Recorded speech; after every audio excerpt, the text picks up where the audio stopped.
இப்போ இந்தியாவில் இருக்கக்கூடிய ஊழியங்கள், முக்கியமாக தமிழ்நாட்டில் இருக்கக்கூடிய இந்த ஊழியங்கள், இதெல்லாம் வந்து பெரும்பாலும் எந்த எதுக்கு கீழே ரிஜிஸ்டர் பண்ணப்பட்டிருக்கு? அந்த இந்த இந்த GOV.in அப்படிங்கிற பேர்ல கவர்மெண்ட் மட்டும் தான் வெப்சைட் ஆரம்பிக்க முடியும். ஆமா, எஸ். வேற யாருமே வந்து தனியார்லாம் GOV.in ஆரம்பிக்க முடியாது. ஆமா, நீங்க 100% வந்து கவர்மெண்ட் வெப்சைட் இது. நீங்களே சொல்லுங்க ஃபர்ஸ்ட், ஏதாவது ஒரு நேம் சொல்லுங்க, தெரிஞ்ச ஊழியம். ஜீசஸ் ரெடீம்ஸ் போடுவோம். Jesus redeems. ஓகே, கீழே பாத்தீங்கன்னா ஜீசஸ் ரெடீம்ஸ் வந்துருச்சா? தூத்துக்குடி நம்பர்லாம் போட்டிருக்கா. இப்ப பாருங்க, ஓபன் பண்றேன். 4 அப்படி காட்டுது. இது முதல்ல வந்தோடனே மோகன் சி லாசரஸ் அவங்க தான் மினிஸ்ட்ரி பிரசிடென்ட் காமிக்குதா? ரைட். சோ இது என்ன ஆக்ட் கீழே ரெஜிஸ்டர் பண்ணிருக்காங்க? ரெஜிஸ்ட்ரேஷன் டீடைல்ஸ் இங்க பாருங்க. Trust blessing youth mission. ஆமா. அப்ப அவர் என்ன சொல்லிக்கிறாருன்னா, ரெண்டுக்குள்ள வித்தியாசம் என்னன்னு கேட்டிருக்காரு. ட்ரஸ்ட் ஆக்ட்ல பண்ணீங்கன்னா நீங்களே ராஜாவா இருக்கலாம்னு சொல்லிக்கிறாங்க அவர்கிட்ட. சரியா? ஏன்னா இல்லாட்டி ஒருவேளை ஒரு 3-4 வருஷம் கழிச்சு வேற யாராவது உங்களை தள்ளி விட விட்டுறலாம் அப்படின்னு சொல்லும் போது அவர் சொல்லிக்கிறாரு, நீங்க சொசைட்டி ஆக்ட்ல பண்ணுங்க, ட்ரஸ்ட் ஆக்ட்ல பண்ணாதீங்க. இப்போ ஒருவேளை வந்து இதே இந்த இயேசு விடுவிக்கிறார் ஜீசஸ் ரெடீம்ஸ் அந்த இதுக்கு அடுத்ததுல வந்து இன்னொருத்தர் பிரசிடெண்டா வர்றாரு. சகோதரர் மோகன்ஜி லாசரஸ்க்கு அடுத்ததுக்கா இன்னொருத்தர் வந்து பிரசிடெண்டா வந்தார் அப்படின்னா, அது வந்து அவர் கண்ட்ரோலுக்கு அது வந்ததுக்கு அப்புறமா அப்புறம் அவர் அதுக்கு கீழே வச்சு அவர் என்ன வேணாலும் பண்ணலாம். அவர் ஆவிக்குரியவரா இருந்தா தப்பிச்சிச்சு, இல்லாட்டி காலி. ட்ரஸ்டி பால் தினகரன், செல்லா தினகரன். அதாவது ஒரு வாரத்துக்கு சர்ச்சுக்கு போய் ஒரு 10 ரூபா காணிக்க போடுற ஒரு விசுவாசி அந்த சர்ச்சில் மெம்பரா இருந்தாங்க அப்படின்னா, அவருக்கு ஒரு சில கேள்வி கேட்கறதுக்கான ஒரு பெரிய உரிமையை சொசைட்டி கொடுத்திருக்கு. இந்த மாதிரியான ஒரு ட்ரஸ்ட்ல மாசம் 10,000 ரூபாய் நீங்க காணிக்க அனுப்பினாலும் நீங்க உங்களால வந்து ஒரு வாரத்தை கூட கேட்க முடியாது. South India assemblies of God. So எல்லா விதமான ஏஜி சர்ச்சஸ் எல்லாமே இந்த south India assemblies of God கீழே இருக்குது. ஆனா அதுல ஒரு வருத்தமான காரியம் என்னன்னா, அது அந்த பிளாக் லிஸ்ட்னு போட்டிருக்காங்க. அதான் ஏன் அதை அப்படி போட்டிருக்காங்க? ட்ரஸ்ட் டீட்ல என்ன அப்ஜெக்டிவ்ஸ் போட்டிருக்காங்க, என்னென்ன கண்டிஷன்ஸ் இருக்குது அப்படிங்கிறது யாருக்குமே தெரியாது. நீங்க போய் அப்ளை பண்ணா என்ன சொல்லுவாங்கன்னா, அந்த மேனேஜிங் ட்ரஸ்டியோ அல்லது ட்ரஸ்ட்ல இருக்கிறவங்களோ கையெழுத்து போட்டு கொடுத்தா எடுத்துட்டு வாங்க, நாங்க தர்றோம்னு சொல்லுவாங்க. சரியா? இப்ப நான் ஒரு ட்ரஸ்டுக்கு, ஒரு பெரிய ட்ரஸ்டுக்கு கீழே ஒரு மினிஸ்ட்ரி இருக்குது, அதுல நான் கொடுத்த பணம் வந்து எனக்கு தவறா செலவழிக்கப்படுற மாதிரி ஒரு தோற்றம் வருது அப்படின்னா நான் போய் எதையுமே விசாரிக்க முடியாது. சோ இது வந்து இதுல இருக்கக்கூடிய காரியங்கள். சோ இதுதான் இந்த 3க்குள்ள காரியங்களை பத்தி நம்ம பாக்குறோம் பாஸ்டர். சோ இப்போ இவ்வளவு நம்ம இந்த கம்பெனி ஆக்ட்னு கம்பெனி பார்த்தாச்சு, சொசைட்டி பார்த்தாச்சு, ட்ரஸ்ட் பார்த்தாச்சு. இப்போ இந்தியாவில் இருக்கக்கூடிய ஊழியங்கள், முக்கியமா தமிழ்நாட்டில் இருக்கக்கூடிய இந்த ஊழியங்கள், இதெல்லாம் வந்து பெரும்பாலும் எதுக்கு கீழே ரிஜிஸ்டர் பண்ணப்பட்டிருக்கு? சரி, இப்ப நான் ஒரு சில டாக்குமெண்ட்ஸ் காமிக்கிறேன் கண்டிப்பா. ஆனா காமிக்கிறதுக்கு முன்னாடி நான் என்ன சொல்றேன்னா, நம்ம இப்ப ஒரு சிலதை காமிச்சா இவங்க இதை குற்றம் சாட்டுறதுக்காக இதை காமிக்கிறாங்கன்னு கூட நினைக்கிறதுக்கு வாய்ப்பு இருக்குது. அதனால அந்த டாக்குமெண்ட் கண்டிப்பா காமிக்க தான் போறேன். ஆனா இந்த யாருன்னாலும் போய் ஒரு சொசைட்டி பத்தியோ ட்ரஸ்ட பத்தியோ தெரிஞ்சுக்கிறதுக்கான ஒரு வெப்சைட் இருக்குது. அத நான் முதல்ல உங்களுக்கு காண்பிக்கலாம்னு நினைக்கிறேன். ஏன்னா அது வந்து நீங்க யாருனாலும் நீங்க உங்களுடைய அந்த ஊழியத்தினுடைய பெயரை போட்டு, முடிஞ்சா இன்னும் சில டீட்டெயில்ஸ் கேட்கும், அதெல்லாம் இருந்தா போடுங்க, இல்லாட்டி அந்த நேம் இருந்தா போதும், அதுவும் கேப்சாவும் போட்டா இது வந்துடும். சரியா? அந்த சைட்டை வந்து நான் வந்து உங்களுக்கு இப்ப காமிக்கலான்னு விரும்புறேன். ஏதோ வந்து நீங்க சும்மா எங்கேயோ இருந்து எடுத்து போடாம, ஆமா, நீங்க வந்து டைரக்டா வந்து உங்களுக்கு கவர்மெண்ட் பாருங்க GOV.in. ஆமா, இது இல்ல இந்த இருக்கு பாருங்க, NGO டர்பன். நான் அதை ஹோம் காமிக்கிறேன். இந்த இருக்கு பாத்தீங்களா, NGOன்னு வருதா மேல, இந்த சுத்துது பாருங்க, NGO டர்பன், DARPAN. அது வந்து நம்ம தமிழ் வார்த்தை கிடையாது, டர்பன் அப்படின்றாங்க. சரியா? சோ இதுல போய் நான் என்ன சொல்ல வந்தேன்னா, அந்த GOV.in அப்படிங்கிறது வந்து இந்த GOV.in அப்படிங்கிற பேர்ல கவர்மெண்ட் மட்டும் தான் வெப்சைட் ஆரம்பிக்க முடியும். ஆமா, எஸ். வேற யாருமே வந்து தனியார்லாம் GOV.in ஆரம்பிக்க முடியாது. ஆமா, நீங்க 100% வந்து கவர்மெண்ட் வெப்சைட் இது. ஆமா, இந்த காணொலியை வெளியிடும் போது இந்த லிங்கையும் அதுல கொடுத்துருங்க நீங்க. கண்டிப்பா.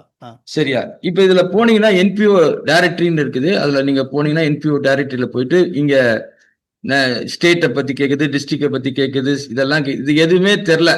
இப்ப ஃபார் எக்ஸாம்பிள் நான் இங்க போறேன், இது சர்ச் பை என்பிஓ நேம். நீங்களே சொல்லுங்க பாஸ்டர், ஏதாவது ஒரு நேம் சொல்லுங்க தெரிஞ்ச ஊழியம். ஜீசஸ் ரெடீம்ஸ் போடுவோம். Jesus redeems. ஓகே,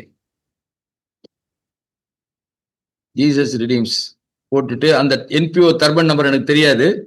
முதல்ல இந்த என்பிஓ தர்பன் எதுக்குன்றத நான் இதை காமிச்சிட்டே, நீங்க அதை பார்த்துட்டே இருங்க, நான் சொல்றேன். நான் வந்து அதனுடைய கேப்சாவை போடுறேன் பாருங்க.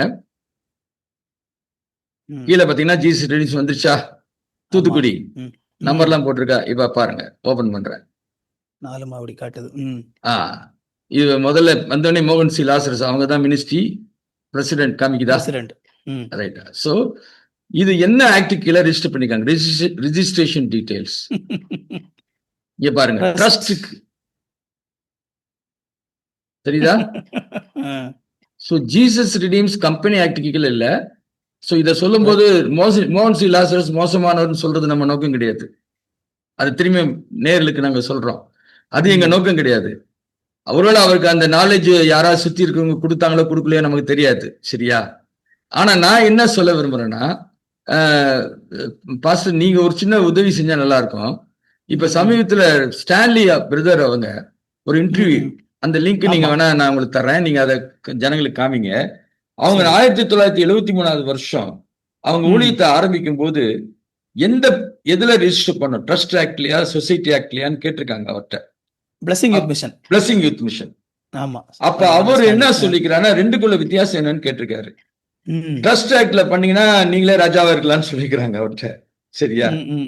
ஏன்னா இல்லாட்டி ஒருவேளை ஒரு 3-4 வருஷம் கழிச்சு வேற யாராவது உங்களை தள்ளி விட விட்டுறலாம் அப்படின்னு சொல்லும் போது அவர் சொல்லிக்கிறாரு, நீங்க சொசைட்டி ஆக்ட்லயே பண்ணுங்க, ட்ரஸ்ட் ஆக்ட்ல பண்ணாதீங்க. சோ நான் என்ன சொல்றேன்னா, ஒரு உண்மையிலேயே ஒரு நல்ல முன்மாதிரியை நம்ம பார்க்கறோம். அவர் மட்டும் இல்ல, இன்னும் நல்ல முன்மாதிரிகள் இருக்கிறாங்க, அவங்க எல்லாம் நல்லா செஞ்சிருக்கிறாங்க. அவங்க எல்லாம் ஊழியங்கள் பாத்தீங்கன்னா பவுண்டர் இருந்திருப்பாங்க. இப்ப இந்த பவுண்டருக்கும் அவங்களுக்குமே இனிமேல் எந்த சம்பந்தம் இல்லாதபடி வெவ்வேறு தலைவர்கள் உருவாகி நல்ல விதத்துல ஊழியங்கள் நடைபெற்று வருகிறத பாக்குறோம். அதனால இதை நாங்க காமிக்கிறது நோக்கமே, ஜீசஸ் ரிடீம்ஸ் மினிஸ்ட்ரி கண்டினியூஸா நல்லா நடக்கணும்னா அது சொசைட்டி ஆக்ட் கீழே இருக்கிறது சிறப்பானதுன்றது என்னுடைய தனிப்பட்ட. இப்ப இதுல வந்து இப்ப சகோதரர் மோகன் சி லாசரஸ் அவங்கள வந்து பிரசிடென்ட் அப்படின்னு சொல்லி போட்டிருக்கு. ஆமா. அப்படின்னா இப்போ அவர் நினைச்சா வந்து கீழே இருக்கிற இந்த ட்ரஸ்டி அப்படிங்கிறவங்களை வந்து யாருனாலும் மாத்தலாம். அவர் வந்து அவர் யார் விருப்பப்படுறாங்களோ அவங்க தான் இதுல இருக்க முடியும். ஒரு விதத்துல சொல்லணும்னா, அதாவது அவர் மோகன் சி லாசரஸ் பத்தி நான் எதுவும் சொல்லல. அவர் கரெக்டா ஆணுடைய ஆவியானுடைய வழி நடத்தின்படி செய்யறது ஒரு பக்கம். ஆனா செய்யாம இருக்கிற ஒரு சூழ்நிலை வந்தால், ஏன்னா வேதத்துல வந்து நமக்கு இருக்கிற மாதிரியை தான் நம்ம எடுக்க முடியும், சரியா? தேவன் தான் வந்து யாரை ஏற்படுத்தினா, சவுலை ஏற்படுத்தினாரு. ஆனா அவரே தேவனுடைய வார்த்தையின்படி நடக்காம போயிட்டாருன்னு பாக்குறோம். அதனால இதுதான் நமக்கு history is our lesson. So இப்ப சொல்லுங்க, நீங்க ஏதோ சொல்ல வந்தீங்க. நான் வந்து என்னன்னா, இப்போ ஒருவேளை வந்து இதே இந்த இயேசு விடுவிக்கிறார் ஜீசஸ் ரிடீம்ஸ் அந்த இதுக்கு அடுத்ததுல வந்து இன்னொருத்தர் பிரசிடென்டா வர்றாரு. சகோதரர் மோகன்ஜி லாசரஸ்க்கு அடுத்ததுக்கா இன்னொருத்தர் வந்து பிரசிடென்டா வந்தார் அப்படின்னா, அது வந்து அவர் கண்ட்ரோலுக்கு அது வந்ததுக்கு அப்புறமா அப்புறம் அவர் அதுக்கு கீழே வச்சு அவர் என்ன வேணாலும் பண்ணலாம், என்னென்ன பண்ணலாம். அவர் ஆவிக்குரியவரா இருந்தா தப்பிச்சிச்சு, இல்லாட்டி காலி. அவர் அடுத்து வரக்கூடியவர் ஆவிக்குரியவரா இல்லைன்னு வச்சுக்கோங்களேன், ஆவிக்குரிய தலைவரா அவர் இல்லாம இருந்தால் அந்த ஊழியம் வந்து நல்லா யோசிச்சு பாருங்க. இந்த ஊழியத்துக்கு எவ்வளவு பணம் ஜனங்க கொடுத்து என்னென்னமோ சொத்துக்கெல்லாம் வாங்கி என்னென்னமோ காரியங்கள் செஞ்ச பிறகு எப்படி நம்ம வேதத்துல பாக்குறோமே, சாமுவேலுக்கு பிறகு அவங்க பிள்ளைங்க வந்து ஒழுங்கா இல்லையா? சோ அந்த மாதிரி ஒரு காரியம் நடந்தால் அந்த ஊழியம் வந்து அதுக்கு பிறகு திரும்பியும் மாம்சத்துல போயிடும். சோ அதுதான் நம்முடைய வேதனையா இருக்குது, சரியா? சோ இதுல இது FMBP friends missionary prayer band பார்க்க முடியுமா? பார்க்கலாமே. நான் வந்து அதை வரிசையா சில ஊழியங்களை குறித்து நான் உங்களுக்கு காமிக்கிறேன். அது இன்னும் உங்களுக்கு சிறப்பா இருக்கும்னு நினைக்கிறேன். சரி, இங்க பாருங்க. இப்ப வந்து பாத்தீங்கன்னா நான் வரிசையான சில ஊழியங்களை காமிச்சிடறேனே, உங்களுக்கு யூஸ்ஃபுல்லா இருக்கும்னு நினைக்கிறேன். சர்ச் ஆஃப் சவுத் இந்தியா, சரியா? இங்க பாருங்க, அவங்க வந்து இது வந்து நான் வந்து மெட்ராஸ் டயசிஸ்க்கு மட்டும்தான் எடுத்திருக்கிறேன். மெட்ராஸ் டயசிஸ். ஆமா, நீங்க போனீங்கன்னா நீங்க சர்ச் ஆஃப் சவுத் இந்தியான்னு போனீங்கன்னா அதுல நிறைய இருக்குது. தனித்தனி டயசிஸ் சவுத் இந்தியா சர்ச் பாத்தீங்கன்னா எதுல பண்ணிக்காங்க பாருங்க, ரெஜிஸ்டர் ஆஃப் கம்பெனிஸ். கம்பெனில பண்ணி இருக்கிறாங்க. மோஸ்ட் டிரான்ஸ்பரண்ட் அண்ட் இது சரியா. அதாவது ஒரு சில நேரங்கள்ல இந்த சரி, நான் வந்து ஒரு பெந்தைக்கோஸ்து சபையில ஒரு போதகரை தான் இருக்கிறேன். பொதுவா சில நேரங்கள்ல சொல்லுவாங்க அவங்க எல்லாம் ஆவிக்குரியவங்க இல்லைன்னு சொல்லி, சரியா. ஆனா அவங்க மோஸ்ட் டிரான்ஸ்பரண்ட் பெந்தகோஸ்தே சபையில இருந்து இருக்கிறவங்க இந்த சிஎஸ்ஐ சபையெல்லாம் பார்த்து இவங்க எல்லாம் ஆவி இல்லாத கூட்டம் அப்படின்னு சொல்லுவாங்க அப்படின்னு சொல்லுவாங்க. ஆனா அவங்க இதுல பண்ணிக்காங்க பாருங்க, ரெஜிஸ்டர் ஆஃப் கம்பெனிஸ்ல. சரியா, இதுதான் வந்து நம்ம பார்க்கணும். அதை போட்டிருக்கு பாருங்க, பால் வில்லியம் அவங்க வைஸ் சேர்மனா இருக்கிறாங்க, யாரெல்லாம் இருக்கிறாங்கன்னு போட்டிருக்கு. அட்ரஸ் எல்லாம் இங்க இருக்கு. இதெல்லாம் வந்து நீங்க நாங்க ஏதோ ஒன்று கிரியேட் பண்ணதில்லை. நீங்களே அந்த என்பிஓ டர்பன்ல போய் போட்டீங்கன்னா இதே டாக்குமெண்ட் எல்லாருக்குமே வரும், எல்லாருக்கும் வரும். ஓகே ஓகே, சரியா. அடுத்தது அப்படியே நான் சும்மா ஸ்க்ரோல் பண்றேன். அடுத்தது பாத்தீங்கன்னா ஜீசஸ் ரீடிங்ஸ் ஏற்கனவே பார்த்துட்டோம். நான் ஏற்கனவே எடுத்து வச்சிருந்தேன். இதுல இவங்க ட்ரஸ்ட்ல இருக்குது, சரியா. அடுத்தது பாருங்க, ஜீசஸ் கால்ஸ். ஜீசஸ் கால்ஸ் இதுல இருக்கு பாருங்க, ட்ரஸ்ட். ட்ரஸ்ட் எப்ப பண்ணிக்காங்க ரெஜிஸ்ட்ரேஷன்? 1973, சரியா. 845 இதே வருஷத்துலதான் பிளஸிங் யூத் மிஷனும் ரெஜிஸ்டர் பண்ணப்பட்டது. சேம் இயர், சரியா. ஆனா அவரு சொசைட்டி ஆக்ட்ல பண்ணிக்கிறாரு. இப்ப நான் வந்து ஸ்டான்லி பிரதரையும் தினகரனையும் கம்பேர் பண்ணல, மினிஸ்ட்ரி கம்பேர் பண்றேன். நபர்களை கம்பேர் பண்ண விரும்பல, மினிஸ்ட்ரி. அந்த மினிஸ்ட்ரியில எந்த மினிஸ்ட்ரி வந்து ட்ரஸ்டுக்கு கீழே இருக்குது, எந்த மினிஸ்ட்ரி சொசைட்டிக்கு கீழே இருக்குது அப்படி இருக்குது நம்ம பாக்குறோம். சோ அப்ப வந்து பாத்தீங்கன்னா இது வந்து ட்ரஸ்ட் ஆக்ட் கீழே இருக்கிறத பாக்குறோம். பாத்தீங்களா, 16 கிரீன் வேஸ் ரோடு, யாருமே டிஸ்பியூட் பண்றதுக்கு ஒண்ணுமே இல்லை, எல்லாமே அதுதான். 16 கிரீன் வேஸ் எல்லாமே போட்டிருக்கு. ஸோ அப்படியே போகலாம். இது பிளஸிங் யூத் மிஷன்.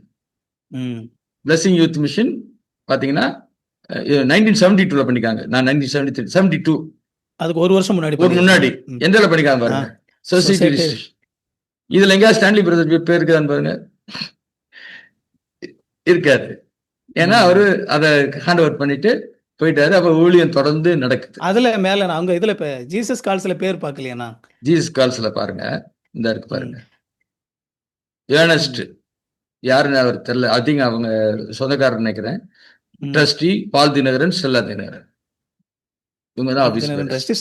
நல்லா கவனிங்க. இன்னொரு காரியத்தை உங்களுக்கு சொல்லும்படி விரும்புறேன். சொசைட்டி ஆக்டுக்கு கீழே நீங்க ரெஜிஸ்டர் பண்ணணும்னா மினிமம் 7 பேர் வேணும். மினிமம் 7 பேர் வேணும். ட்ரஸ்ட் ஆக்ட்னா 2 பேர் போதும். 2 பேர் போதும். 3 பேர் நினைச்சேன். 2 பேர் தானே? 2 பேர் போதும். Okay okay. கணவன் மனைவி சேர்ந்து ஆரம்பிக்கலாம். அதாவது ட்ரஸ்ட் அப்படிங்கிற ஒரு விஷயம் வந்து ஆக்சுவலா குடும்பங்கள் தான். அதாவது ஒரு பெரிய குடும்பம் தங்களுடைய பணத்தை மக்களுக்காக செலவு பண்ணணும்னு சொல்லி ஆசைப்படுறாங்க.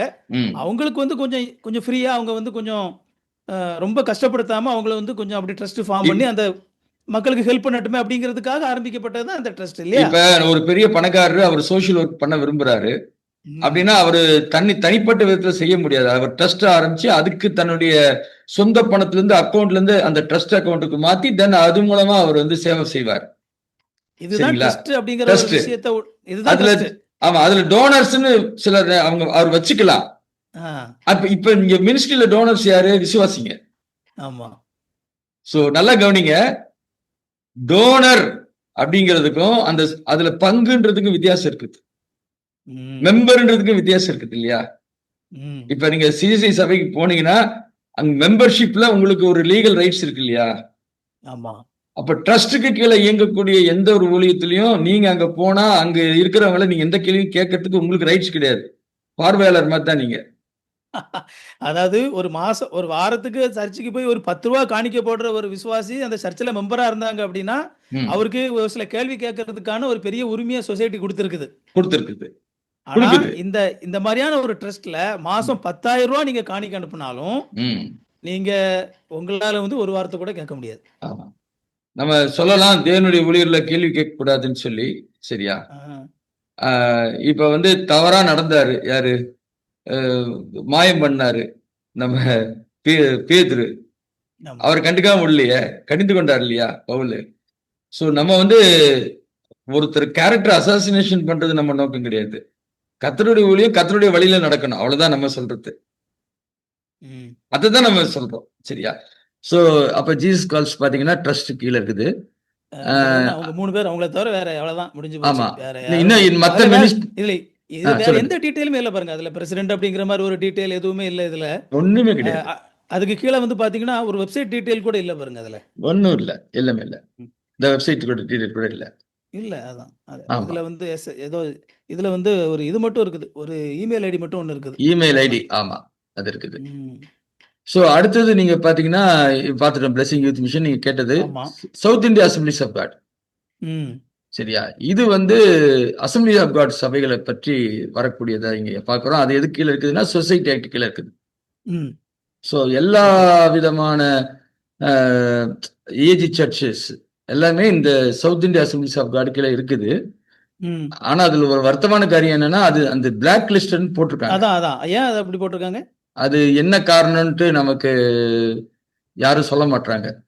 ஆனா இதனுடைய ஆபத்து என்னன்னா, இந்த மாதிரி, ஏன்னா இந்த என்பிஓ தர்பன் என்று சொல்லக்கூடியது எதுக்காக கொடுக்கப்பட்டிருக்குன்னா, எல்லா 2022 or 23லயோ இப்ப 3-4 வருஷத்துக்கு முன்னாடி இடி என்போர்ஸ்மெண்ட் டைரக்டரேட் அவங்க ஒரு புது ரூல் நோட்டீஸ் கொடுத்திருக்காங்க. என்ன கொடுத்திருக்காங்கன்னா, அதை கூட நீங்க வந்து உங்களுடைய இந்த இது காணொலியில நீங்க இணைங்க. அந்த இதை என்ன சொல்றாங்கன்னா, எல்லாருமே இது போய் அந்த என்பிஓ தர்பன்ல என்ன செய்யணும், ரிஜிஸ்டர் பண்ணணும். ரிஜிஸ்டர் பண்ணி இந்த ரிஜிஸ்ட்ரேஷன் சர்டிபிகேட் பேங்க் அக்கௌண்ட்டுக்கு கேஒய்சியா கொடுக்கணும். ஓகே. நோ யுவர் கஸ்டமர் இருக்கு இல்லையா? இப்ப நம்ம வந்து ஆதார் கார்டு கொடுக்குறோம், பிறகு வந்து பேன் கார்டு கொடுக்குறோம் இல்லையா? அதே மாதிரி இந்த ஒவ்வொரு நிறுவனங்களும் கண்டிப்பாக இந்த என்பிஓ தர்பனை கேஒய்சியா கொடுக்கணும்னு மேண்டேட்டரியா இடி கொடுத்துருக்குது, சரியா? எனக்கு தெரிந்த எனக்கு வேதனை, இதை பார்த்துட்டு வேதனை வந்த பிறகு நான் வந்து இதனுடைய விளைவு என்னன்னு சொல்லி ஒரு நல்ல சார்ட்டர்ட் அக்கௌண்ட் 2-3 பேர்ட்ட விசாரிக்கும் பொழுது, அந்த பேங்க் அக்கௌண்ட்லாம் ஒருவேளை கவர்மெண்டால தடை செய்யப்படக்கூடிய ஒரு ஆபத்து இருக்குதுன்னு சொல்றாங்க. சரி, அப்ப இது நான் ஒருவேளை அந்த மாதிரி வந்து இந்த மாதிரி இந்த பிளாக் லிஸ்டடுக்கு சொசைட்டிக்கு கீழே இருக்கக்கூடிய அந்த பேங்க் அக்கௌண்ட் வந்து ஒருவேளை இமிடியேட்டா ஏதோ ஒரு காரணத்துக்காக கவர்மெண்ட் ஃப்ரீஸ் பண்ணிட்டாங்க அப்படின்னா, இது வரைக்கும் மக்கள் வந்து அதில் கொடுத்துருக்கிற பணம், அதில் இருக்கிறது எல்லாமே ஃப்ரீஸ் ஆயிரும். ஸோ இது ஒரு ஆபத்து இருக்குது. அது தலைவர்கள் தான் சரி செய்யணும். ஆனா தலைவர்கள் வந்து இது ஒரு வருஷம் இப்ப 10-15 நாளுக்கு முன்னாடி இது ஆனதுல 2-3 வருஷமா இருக்குது எனக்கு தெரிஞ்சு.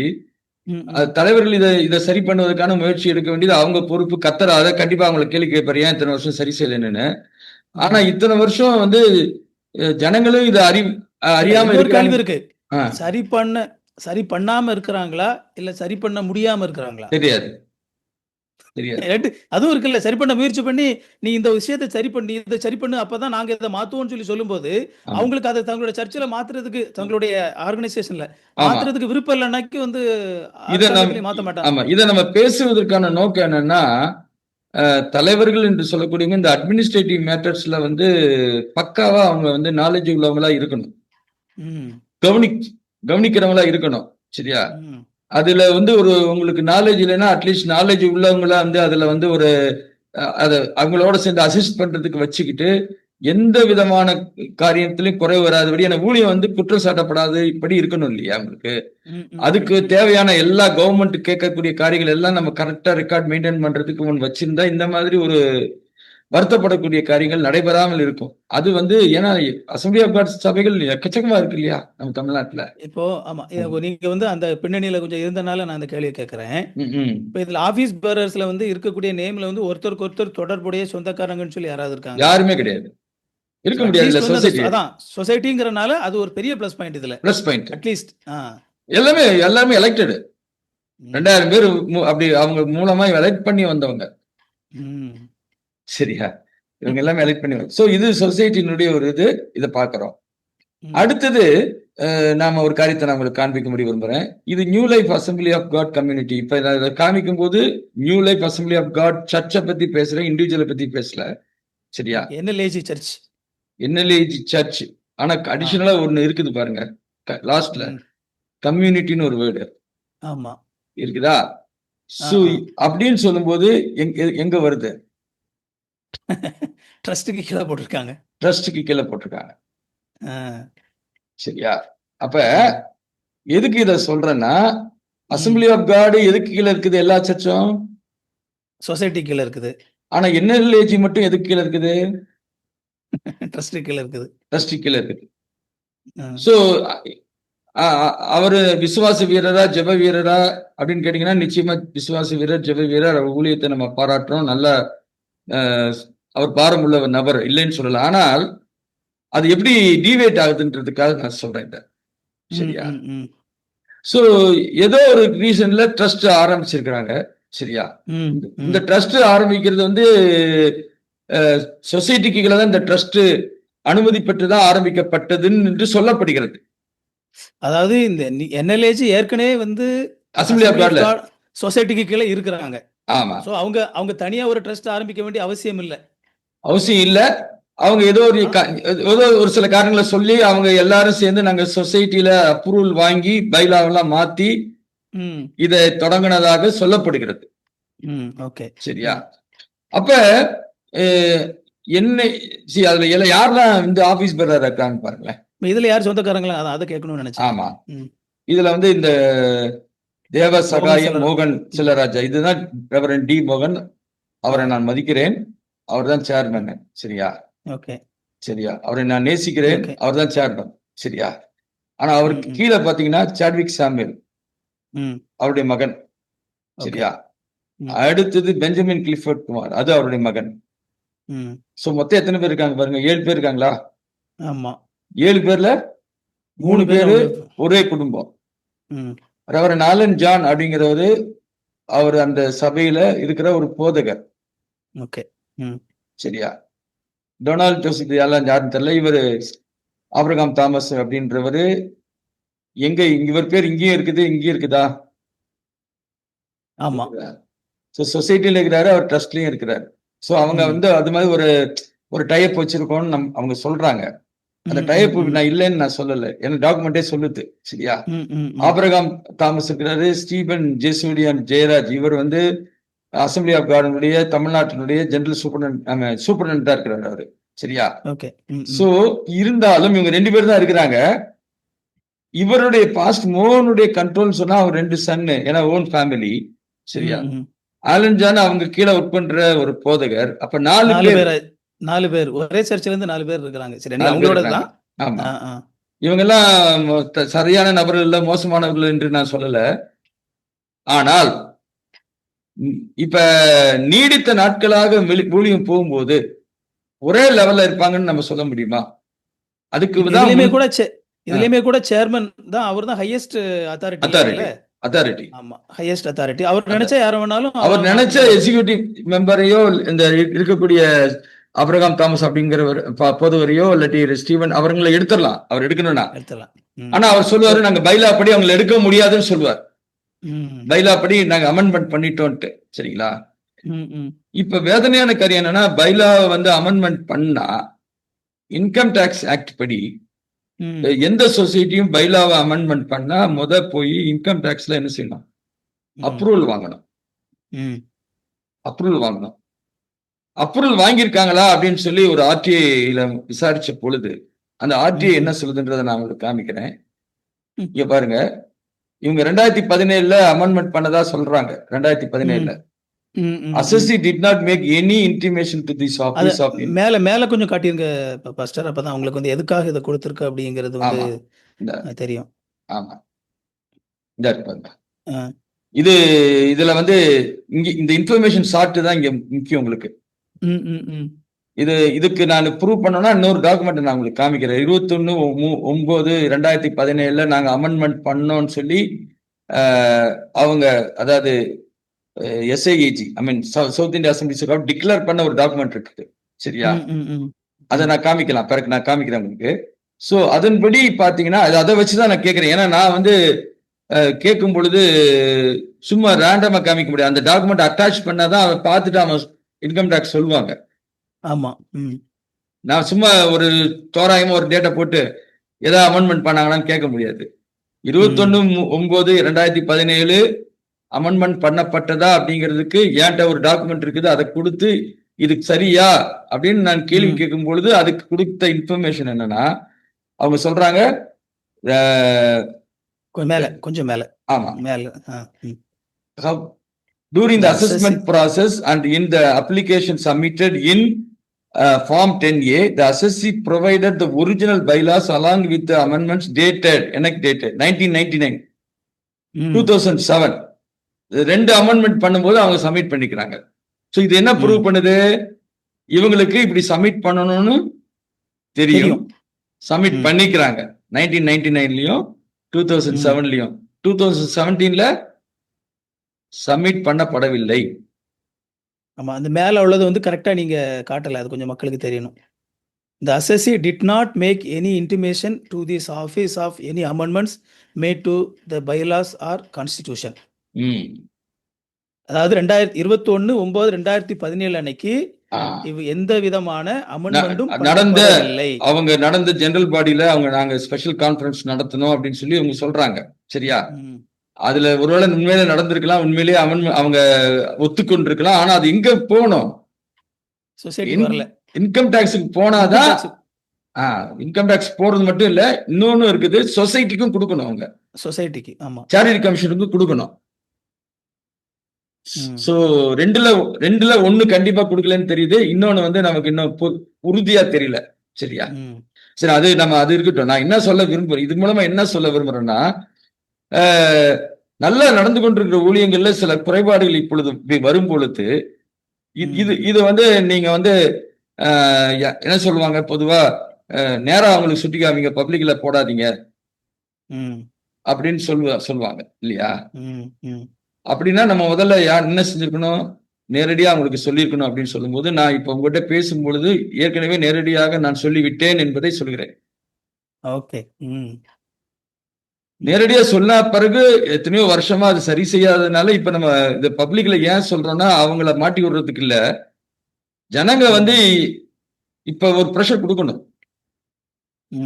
அத ப்ரெஷர்னா நான் என்ன சொல்றேன்னா, அந்த ஊழியங்கள் சரி, ஏன்னா நம்ம அந்த சபையை நேசிக்கிறோம், அந்த ஊழியங்கள் நல்லா நீண்ட நாள் நடக்கணும், நீங்க தொடர்ந்து அதுல மெம்பரா இருக்கணும் இல்லையா? அப்படின்னா அந்த கரெக்ஷன்ஸ் வந்து சரி செய்யப்பட வேண்டியது தானாகவே லீடர்ஸ் சரி செய்யணும். இல்லாவிட்டால் யாராவது சொல்லும் போதாவது அதை சரி செஞ்சு திரும்பியும் தங்களுடைய சரியான காரியத்தை, உத்தமத்தை அவர்கள் என்ன செய்யணும், வெளிப்படுத்த வேண்டியது அவசியமா இருக்கு. இது ஒண்ணு காரியம். நீங்க கவனிச்சு பாத்தீங்கன்னா பல ஊழியங்கள் வந்து ட்ரஸ்ட் கீழே தான் இருக்கு. இதன் மூலமா நம்ம என்ன சொல்ல விரும்புறோம்னா, அந்த போதவர்கள் மோசமானவங்கன்னு நம்ம சொல்லல, சரியா? ஆனால் நீங்க எந்த சபையில நீங்க போறீங்களோ அந்த சபை எதுக்கு கீழாக இருக்குது அப்படின்னு அறிந்து கொள்ள வேண்டியது உங்கள் பொறுப்பு. எங்களுக்கு அதெல்லாம் தேவையில்ல, நாங்க தேவனுக்கு தான் கொடுக்குறோம் அப்படின்னு நீங்க கண்ணை மூடிட்டு கொடுத்தீங்கன்னா, நான் அது சரியா தவறான்னு நான் சொல்ல விரும்பல. ஆனால் நம்ம எல்லாத்துக்கும் தேவன் வெகுமதி கொடுக்க போறார் இல்லையா? நம்ம செய்த கிரியைகளுக்கெல்லாம் வெகுமதி கொடுக்க போறார். அந்த வெகுமதி பெறணும்னா நம்ம தேவ சித்தத்தின்படி செஞ்சாதானே வெகுமதி பெற முடியும். ஆமா. சோ நீங்கள் வெகுமதி பெறுவதற்கு அவங்கள தேவன் பாத்துக்குவாரு, அதை விட்டுருங்க. நீங்க வெகுமதி பெறணும் அப்படின்னா நான் என்னுடைய முந்தின வீடியோல கூட இதான் சொன்னேன். அதாவது நீங்க சின்சியரா காசு கொடுக்குறீங்க, இப்ப இவரே ஊழியம்னு சொல்லி மாசம் 10,000 20,000 சொல்லி அனுப்பக்கூடிய ஆட்கள் எல்லாம் இருக்கிறாங்க. ஆண்டவருடைய சமூகத்துல போய் நின்றுட்டு, ஆண்டவரே நான் வந்து இந்த ஊழியத்துக்கு மாசம் மாசம் இவ்வளவு பணம் கொடுத்தனே அப்படின்னு சொல்லி கேட்கும்போது, ஆண்டவர் வந்து நீ கொடுத்ததுல ஒரு பிரயோஜனமும் இல்லை அப்படின்னு சொல்லி அங்க சொல்லுவாரானால் அது எவ்வளவு பெரிய ஒரு சொல்லிருக்கிறார் இல்லையா? ஆண்டவர் சொல்றாரு இல்லையா, உங்களை நான் அறியேன்றாரு. நான் அற்புதம் செஞ்சோம், நாங்க பிசாசை துரத்தணும், தீர்க்க தரிசனம் உரைத்தோம்னு சொல்லும் போது நான் உங்களை அறியேன் ஏன் சொல்றேன்னா, நீங்க என்னுடைய வார்த்தையின்படி செய்யலன்றார். என்னோட சித்தத்தின்படி செய்யல நீங்க அப்படிங்க. அதான் நாங்க ஊழியத்தை செய்யறோம்னு சொன்னாலும் உதாரணத்துக்கு உடன்படிக்கை பெட்டிய தோல்ல சுமக்க வேண்டியத சுமக்காம வண்டியில வச்சு எடுத்துட்டு போய் அது கீழே சாயும் பொழுது ஆண்டவர் வந்து அதை அப்ரூவ் பண்ணல. அதை தொட்டவனை ஆண்டவர் வந்து சாகடிச்சிட்டாரு. ஏன் சாகடிச்சாருன்னா, அவன் இன்டென்ஷன் வந்து குட், கீழே விழக்கூடாதுன்னு நினைச்சது. இன்டென்ஷன் வந்து முக்கியம் இல்ல ஊழியத்துல. என்னுடைய இன்டென்ஷன் இல்ல, நான் என்னுடைய இன்டென்ஷன் தேவனுடைய வார்த்தையின்படி இணைஞ்சிருக்குதா. இத பார்க்க வேண்டியது யாருடைய பொறுப்பு? ஒவ்வொரு விசுவாசியினுடைய பொறுப்பா இருக்கு. இதுதான் நம்ம வந்து இன்னைக்கு இந்த வீடியோல நம்ம இதன் மூலமா சொல்லணும்னு விரும்புகிறேன் பாஸ்டர். நீங்க வேற ஏதாவது தேங்க்யூ. காரியங்கள் கேள்வி இருந்தாலும் இல்ல நீங்க கேளுங்க. எல்லாமே நீங்க நல்லா தெளிவா வந்து நீங்க சொல்லிட்டீங்க. இந்த வீடியோ ம், வந்து ஒருத்தர் முழுசா பார்த்து முடிக்கும்போது, ம், அவங்க வந்து உண்மையிலேயே ஒரு சிந்திக்கும் ஆற்றல் உள்ள ஒரு நபரா இருந்தாங்கன்னா, ம், கொஞ்சம் சிந்திச்சு பார்த்தாங்கன்னா, அவங்களுக்கு வந்து இந்த ஊழியங்கள் அப்படிங்கிற பேர்ல அதுவும் எவ்வளவோ கோடிக்கணக்குல பணம் சம்பாதிக்கக்கூடிய ஊழியங்கள், ம், இந்த ட்ரஸ்ட்டுக்கு கீழ போட்டுக்கிட்டு விளையாட்டு காட்டிட்டு இருக்கிறது வந்து மக்களுக்கு புரியும். ம். அது ஏதோ எஸ். ஒரு குடும்பத்துல இருக்கக்கூடிய ஒரு நபர்கள், தங்களுக்கு இருக்கிற பணத்த ம், மக்களுக்கு குடுக்கறதுக்காக ஆரம்பிக்கப்பட்ட ஒரு அமைப்பு. ம். மக்கள்ட்ட இருந்து வாங்குறதுக்காக ஆரம்பிக்கப்பட்ட அமைப்பு இல்ல ட்ரஸ்ட். சரி ஆமா. கொஞ்சம் ஃப்ரீயா இருக்கட்டுமே, மக்கள் வந்து அந்த உதவிய செய்றதுக்கு அவங்கள ரொம்ப கழுத்த நெரிக்கக்கூடாது. கொஞ்சம் ஃப்ரீயா செய்யட்டும் அப்படிங்கிறதுக்காக அந்த ட்ரஸ்ட் அப்படிங்கிற ஒரு இத வச்சிருக்கிறாங்க. ம், அந்த லூப் ஹோல பயன்படுத்திக்கிட்டு, அதுல இருக்கக்கூடிய அந்த என்ன சொல்றது, ஒரு ராஜா மாதிரி தன்னைய வந்து ஒரு சேர்மனா போட்டுக்கிட்டு, ராஜா மாரி இருந்து எல்லாத்தையும் கண்ட்ரோல் பண்ணிட்டு இருக்கிற ம், ம், இந்த ஊழியங்கள் இன்னைக்கு எல்லா ஊழியங்களும் இந்த மாரி ட்ரஸ்ட்டுக்கு கீழ இருந்துகிட்டு இருக்கிறது அப்படிங்கிறது, வெளிப்படையா நாங்க இருக்க விரும்பல ம், அப்படிங்கிறத சுட்டிக்காட்டக்கூடியதா இருக்குது. சந்தேகத்திற்குரியதா இருக்குது. அதுதான். ம், ம், ம், நீங்க நாங்க கரெக்ட்டான ஆட்கள், நாங்க ஒரு தப்பும் பண்ணல அப்படின்னா, அப்ப நீங்க வெளிப்படையாவே நீங்க வந்து ஒரு சொசைட்டிலயோ அல்லது கம்பெனிலயோ நீங்க வந்து ரிஜிஸ்டர் பண்ணலாமே! ம், அப்படிங்கிறது தான் ம். இதை கவனிச்சு பார்க்கக்கூடிய ஒரு நபர்களுடைய ஒரு முக்கியமான ஒரு பார்வையாக இருக்கும். அது எஸ். மட்டும் இல்லாம நீங்க சொன்ன இன்னொரு முக்கியமான ஒரு விஷயம் என்ன அப்படின்னா, இந்த மாரி ட்ரஸ்ட்டுக்கு கீழ இருக்கிறது எல்லாமே இந்த ஊழியங்கள் எல்லாமே எதிர்காலத்தில மிகப்பெரிய ஒரு ஆபத்துக்குள்ளயும் இருக்குது. எஸ். அதுதான் நாம ஆ. நம்முடைய முக்கியமான கன்சர்ன். அதான். ஒரு மிகப்பெரிய ஏன்னா, அதுல வரக்கூடிய அந்த தலைவர் தான் எல்லாத்தையும் கண்ட்ரோல் பண்ணலாம். தான் நெனச்ச ம், மாரி அத வந்து இது பண்ணலாம் அப்படிங்கும்போது, ஒரு தவறான நபர்களுடைய கையில அது ஒரு வேள போயிருச்சுன்னா, அது வந்து அந்த முழு ஊழியத்தையும் காலி பண்ணிரும் அப்படிங்கிறதையும் நம்மளால வந்து பார்க்க முடியுது. அது ஒரு அநேர இடற சொசைட்டியா பண்ணும் இல்லையா? அநேர கண்டிப்பா, இடற பண்ணிடும். கண்டிப்பா, கண்டிப்பா. அது ம், அது அந்த ஒரு ஊழியத்தோட போகாது. ம், அது பல மக்களுக்கு இடரலா இருக்கும். முழு கிறிஸ்தவத்திற்கும் கூட ஒரு கெட்ட பெயரை கொண்டு வரக்கூடியதா இருக்கும் ம். அப்படிங்கிறதெல்லாம் வந்து நம்ம பார்க்குறோம். ரொம்ப நன்றி பாஸ்டர். நீங்க வந்து இந்த மாரி முன் வந்து உங்களுக்கு தெரிஞ்ச இந்த மாதிரியான தகவல்கள ஷேர் பண்ணீங்க. கண்டிப்பா என்னால வந்து இந்த மாதிரி வந்து ஒரு விஷயத்த பிரசன்ட் பண்ணவே முடியாது. நான் அத ம். ஒத்துக்கிறேன். ம். ஏன்னா நான் நான் பார்க்குற ஒரு சில விஷயங்கள், நான் தப்புன்னு பார்க்குற ஒரு சில விஷயங்கள், எனக்கு புரிஞ்ச விஷயங்கள நான் பேசுறேன். அ க எஸ். க கடவுள் உங்களுக்கு குடுத்திருக்கிற கிருபை. நீங்க ஒரு சில கண்ணோட்டத்துல நீங்க அத பார்க்கும்போது, இப்படி முன் வந்து நீங்க வந்து உங்களுக்கு நீங்க கிறிஸ்தவத்துல இருக்கக்கூடிய சிக்கல்கள வந்து இந்த மாரி பகிர்ந்து கொண்டு மக்களுக்கு கொடுத்த அந்த விழிப்புணர்வுக்காக ரொம்ப நன்றி. தொடர்ந்து இந்த மாரி நீங்க இன்னும் தொடர்ந்து நீங்க கூட இன்னும் நெறைய விஷயங்கள் உங்களுக்கு தெரிஞ்ச விஷயங்கள், எஸ். இல்ல நீங்க தொடர்ந்து நம்ம இதுல வந்து நீங்க பகிர்ந்து கொள்ளலாம். ஆ கண்டிப்பா இது வந்து இத பார்த்த எல்லாருக்குமே ரொம்ப பயனுள்ளதாக இருந்திருக்கும் அப்படின்னு சொல்லி நம்புறேன். Thank you pastor. Thank you. God bless you. Thank thank you. You.